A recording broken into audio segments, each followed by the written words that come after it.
Have you ever felt that as you begin to genuinely transform, the people in your life start to grow uneasy? They won't say it directly, of course. Instead, they'll conceal it behind humor, guidance veiled as worry, or an unsettling quietness when you broach a topic with substance. But beneath the surface, the truth is quite straightforward. Your mental evolution threatens their comfort zone, and nobody enjoys being forced to face their own stagnation. Maybe this is your reality at this very moment. You've begun to see the world from a new perspective. Your actions have followed suit, and you've even started to challenge beliefs you once held as absolute. And in that shift, you've started to feel isolated, misread, and criticized. The truth that no one shared, which nature understood profoundly, is that this is the cost of forging a powerful intellect. This isn't just any strength, but a fortitude so potent, so genuine, that it makes others uncomfortable. It frightens them. It silently reveals the fragility of those still living on autopilot. But what causes this reaction? A truly formidable mind poses a threat to collective mediocrity. And nature was explicit about this. The moment you choose to think for yourself, to forge your own values, and to discard the cozy illusion of pre-packaged truths, you become a danger. A danger to the status quo, a danger to others, and most critically, a danger to the person you used to be. This is a summons, a dare. It is not intended for the comfortable or for those seeking simple solutions. It is for you, the one who is weary of being a prisoner to your own insecurities, who senses an impending internal shift and is prepared to construct something that cannot be torn down. A mind that cannot be manipulated. A mind that inspires terror because it refuses to yield. So if you are prepared for this journey, a solitary, demanding, yet utterly transformative journey, then continue. Because what nature can show you will challenge you, but it might also liberate you. And after this, your way of thinking will be forever changed. Nietzsche was more than a philosopher. He was a surgeon of the human psyche, someone with the audacity to gaze into the void of existence and not just confront it, but plunge into it. And it is within that very void, that internal chaos so many people shun, that he discovered the wellspring of authentic strength. Because for nature, a person is not transformed in tranquility, stability, or harmony. It happens in agony. It happens in the collapse. It happens in chaos.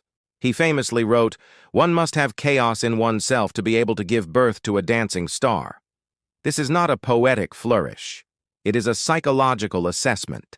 It suggests that if you aim to build an unbreakable mind, you must shed the naive notion that it will emerge from comfort, cheap platitudes, or positive thinking. No, genuine strength is forged when you meet suffering head-on. When you cease pleading for an easier life and instead begin to demand greater strength from yourself. Recall the moments of your greatest growth. Did they occur when life was simple? Or was it when you were broken, adrift, and without direction, forced to piece yourself back together with your own two hands? Nietzsche saw suffering not as a flaw in existence, but as its primary catalyst. He didn't glorify pain. He treated it as an instrument. And when you can alter your relationship with pain, with failure, and with solitude, you start to mold something exceptional, an indomitable will. And it is at this point that the world starts to become unsettled by you. Because while the majority flees from chaos, you will learn to navigate it. While others yearn for normalcy, you will pursue greatness. But this metamorphosis demands a violent break from everything you've been taught about strength. Being strong isn't about maintaining a constant smile. It isn't about feigning emotional composure. Being strong is about withstanding the unbearable and emerging on the other side even more formidable. But nature understood that chaos alone is insufficient. It can annihilate you if you lack an internal compass, a mooring. That is why, in the following section, we will address the most pivotal moment in Nietzschean thought, when he kills God and lays the entire burden of existential responsibility upon your shoulders. Because when there is no heaven left to look to, the universe must be born within you.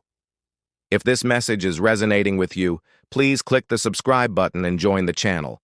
Your support is appreciated. When Nietzsche proclaimed, "God is dead," it wasn't a cry of triumph. It was a solemn alarm. An alarm that a great many still fail to grasp today. What he destroyed was not a divine being, but an illusion. The illusion that some higher power is overseeing everything. The illusion that there is a grand design, a predetermined meaning, a purpose handed down from an external source. The death of God signifies the end of all excuses, and that is terrifying, because it was always simple to delegate the burden of your existence. It was reassuring to think that everything happens for a reason, that suffering is a piece of a divine puzzle, and that some ultimate good will make sense of it all in the end. Nietzsche violently rips away this comforting blanket. He stares you down and declares, "You are on your own. There is no pre-written meaning. You are now the author." And this is the starting point for the real construction of a powerful mind. Because most people crumble when they grasp that they are alone in the face of chaos, without a guide, without assurances, and with nobody to hold responsible. But those with the courage to face this reality without breaking begin to forge an unbreakable consciousness. With the death of God, nature thrusts you into the void of radical liberty. You are not meant to follow edicts. You are meant to create values. You are not meant to conform. You are meant to transcend yourself. This is the dawn of fierce autonomy. And with it comes the immense weight. Everything is now your responsibility. There is no more forgiveness. There is no more salvation. You either build yourself up or you perish. But this is the secret. This freedom that terrifies you is also the most profound source of power available. When you accept that no one is coming to rescue you, something inside you ignites. A flame that drives you to get up, even when you're bleeding. That compels you to think for yourself, to feel for yourself, and to act not because you were told it was right, but because you have determined it to be so. It is in this break from existential crutches that nature sets the stage for something even more magnificent. The rise of a new kind of being. A human who does not play by the rules of the herd. Who needs neither validation nor permission. A being who establishes their own moral code. Who pushes beyond their own limitations and lives as a creator. A being who terrifies the weak by forcing them to see their own true reflection. This being has a name. Nietzsche called it the Übermensch, the Overman. And it is him we will discuss now. Because if you wish to build a mind so resilient that it cannot be broken, you must understand how to become this figure who exists beyond convention, driven solely by their own will to power. Let's explore this. Nietzsche did not subscribe to the idea of a gradual, gentle evolution for humanity. He championed rupture, radical change, and creative annihilation. It was from this belief that he conceived the Übermensch, the Overman. This is not a comic book hero or someone with supernatural abilities. The Übermensch is a being who has conquered all that restrains the average person. Guilt, conformity, herd ethics, the craving for acceptance. The Übermensch does not plead for acceptance. He does not ask for permission to be. He forges his own internal principles and abides by them, even if it sets him against the entire world. And that is precisely why his mind is indestructible. It is not founded on the opinions of others. It doesn't require external validation to affirm its worth. It is self-sustaining. It is fueled by its own will to power, the primal urge to mold reality according to its own vision. This is the crucial distinction. The Übermensch does not conform to the world. He imposes his meaning upon it. He does not pursue comfort. He pursues greatness. He does not wonder, is this permitted? He wonders, is this worthy of me? This fundamental shift in mindset alters everything. Because when you begin to perceive yourself as a creator instead of a follower, The way you think, act, and feel is completely transformed. But therein lies the challenge. To become this type of person demands sacrifice. You will have to excise the parts of you that still crave validation. You will have to confront the ache of not fitting in. You will have to carry the burden of crafting your identity from the ground up, without assurances, without encouragement, and without an audience's applause. And most people cannot endure it. They retreat before they even begin. They scurry back to the security of pre-made beliefs, dogmas, and the rules that others have written for them. The road to the Übermensch is a solitary one, and Nietzsche knew it. He himself lived on the periphery, misunderstood, labeled insane, and disconnected from the very world he sought to liberate. But in that very isolation, he discovered his own freedom. And this is the lesson you must grasp. The stronger your mind grows, the more you will diverge from the crowd. The higher you climb, the more you will disturb. The creation of the Übermensch is the most savage and transformative journey one can undertake, because it demands you to demolish everything that is not truly you. Everything imposed upon you by a diseased culture, by a society that celebrates obedience and punishes authenticity. And only after the demolition can you begin to build. But this creation does not occur in a crowd. It happens in the quiet, in retreat, in the profound solitude that distinguishes the strong from the weak. And that is precisely why, in the next part, we will explore the most overlooked yet powerful element of this journey, the solitude of the strong. Because the truth is, to become unbreakable, you must learn to walk by yourself, and very few are prepared for that. Are you? If what you're hearing speaks to you, you will discover immense value in my ebook Beyond the Shadow. It deciphers Jung's foundational concepts and provides you with the tools for deeper self-understanding. The link is in the pinned comment. If there is one thing nobody tells you about the path to mental fortitude, it is this. The stronger you get, the lonelier you will become. And this is not because you actively seek isolation. It is because the world no longer knows how to handle you. Nietzsche was direct about this. The free spirit, the one who detaches from common morality, who rejects easy answers, who thinks for themselves, will inevitably stray from the herd. And that separation is painful, but that pain is essential because genuine growth demands space, and you cannot grow when you are tethered to the expectations of others.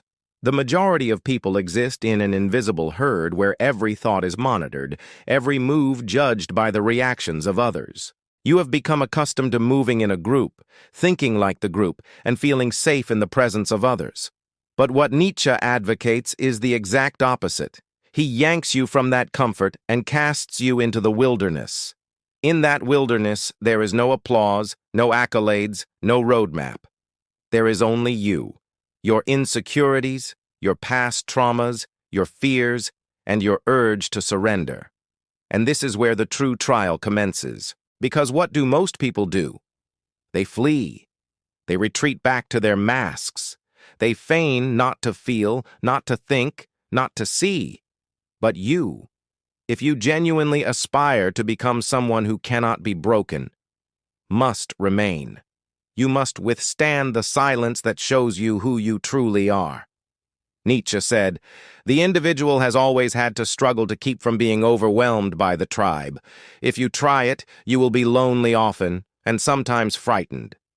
But no price is too high to pay for the privilege of owning yourself." That is the core of it, the ownership of oneself. The most uncommon and potent accomplishment anyone can achieve. Because when you are truly your own master, nobody else can command you. Nobody else defines your value, and nobody else can defeat you. But this ownership is accompanied by the weight of solitude. You will lose people. You will be misinterpreted. You will be called arrogant, odd, or aloof. They will attempt to force you back into the mold. They will label you as mad, heartless, or unfeeling. But that is the cost of being untamed. It is the cost of not needing applause. It is the cost of refusing to live as a reflection of others' desires. And here is the unvarnished truth. If you cannot tolerate loneliness, you are not prepared for freedom. Because all genuine freedom is born from abandonment. The abandonment of emotional crutches, of comforting fantasies, of transactional friendships. This is why Nietzsche viewed solitude as a privilege, a proving ground where the authentic self finally has room to emerge. But this liberated mind, this elevated spirit, does not merely walk alone. It starts to perceive what others cannot. And with that perception comes the second unavoidable consequence, the clash with mediocrity. Because when you begin to grow strong, collective mediocrity senses it, and it pushes back. And that is precisely our next topic, the threat of collective mediocrity. Because the world does not harass those who conform. It harasses those who dare to be different. Nietzsche did not fear dictators, autocrats, or overt oppressors. What he feared and railed against with philosophical intensity was the subtle, corrosive influence of collective mediocrity. That unseen force that holds everyone down to the same level, that penalizes those who dare to think differently, that champions obedience, and that frames cowardice as a virtue. According to Nietzsche, real tyranny doesn't come from the top down. It comes from all sides. It comes from the masses who insist you stay small so they don't have to grow. And that is precisely what unfolds when you begin to excel. When your mind sharpens, your will solidifies, and your very presence becomes unsettling, you start to cause a disturbance. Not because you are doing anything wrong, but because you are doing something exceptional. You are breaking the pattern. And society despises those who break patterns. Collective mediocrity cannot tolerate individual brilliance because that brilliance illuminates the shadows of an ordinary existence. Nietzsche termed this the slave morality, a system of ethics created by those who, unable to attain greatness themselves, chose to flip the values. They relabeled strength as arrogance, ambition as greed, and independence as coldness. And in doing so, they engineered a moral code that shields the weak and condemns the strong. But do not be mistaken. This is not born of compassion. It is born of resentment. Because the weak do not wish to be elevated. They wish for the strong to be brought down. This is why, when you start to break free, they begin to attack you. Sometimes overtly, sometimes covertly, with glances, with silence, with sarcasm. But the message is always the same. Return to the fold. You are making us feel inadequate, and you are doing so unintentionally simply by being who you are. Nietzsche saw that most people exist in a state of numbing conformity, a life dictated by fear, guilt, and submission. And anyone who challenges this state is perceived as a threat. But don't be deceived. Mediocrity does not attack with might. It attacks with volume, with consensus, with the sheer weight of repetition. It will attempt to make you question yourself. It will try to convince you that you are flawed for not fitting in. It will leverage every social tool, from shame to ostracism, to make you bow your head. And it is at this point that many surrender, because they cannot bear being the outlier, the difficult one, the arrogant one. But Nietzsche would call you something else, necessary. Because while the world spins on recycled ideas, fabricated desires, and comfortable lies, it is the strong individual who introduces the vital discomfort required for anything new to emerge. Your difference is the catalyst for change, but it is also the focus of resistance. Being strong, thinking freely, and living autonomously are all acts of war against collective mediocrity. And like any war, it demands preparation. It demands weapons, not physical weapons, but mental ones. And that is precisely what we will discuss now in our final segment, because there is a steep price to pay for developing a mind so strong that it becomes feared. But there is also a reward that can never be taken from you. In this next part, you will understand the price and the power of being unbreakable. You have made it to this point. That in itself separates you from the crowd. Most people would have abandoned this video at the first challenge. They would have recoiled from the initial discomfort.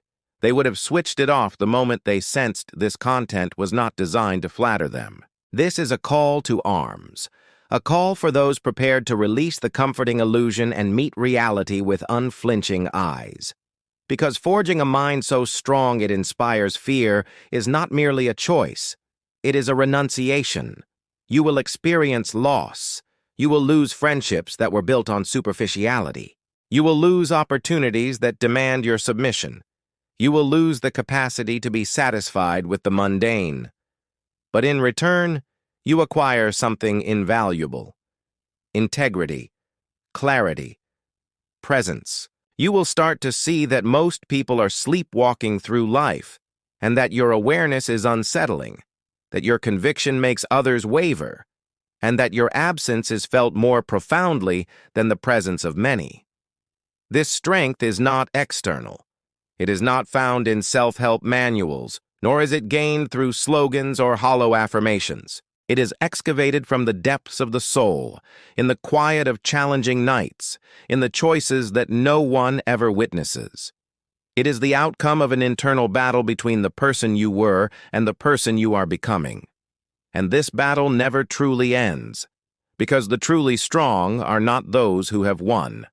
They are those who keep fighting, even when they could have already stopped. Nietzsche did not want to create disciples. He wanted to trigger internal earthquakes. He wanted you to stop groveling for acceptance, to stop pleading for meaning, to stop searching in pre-made systems for what can only be built with blood, sweat, and consciousness. He wanted you to become dangerous, not in a violent way, but in a rare way. So rare that your very existence compels others to look in the mirror and face what they have been avoiding. And now, I invite you to do something to anchor this process. Write in the comments a truth you are tired of concealing, an opinion you are hesitant to share, a thought that makes you feel isolated but that embodies who you are. This is a part of the journey, staking your claim, affirming your existence, and most importantly, declaring that you will no longer yield. And if this video has moved you, if something within you has been stirred, do not stop here. The next video is as crucial as this one, perhaps even more so. It continues this journey.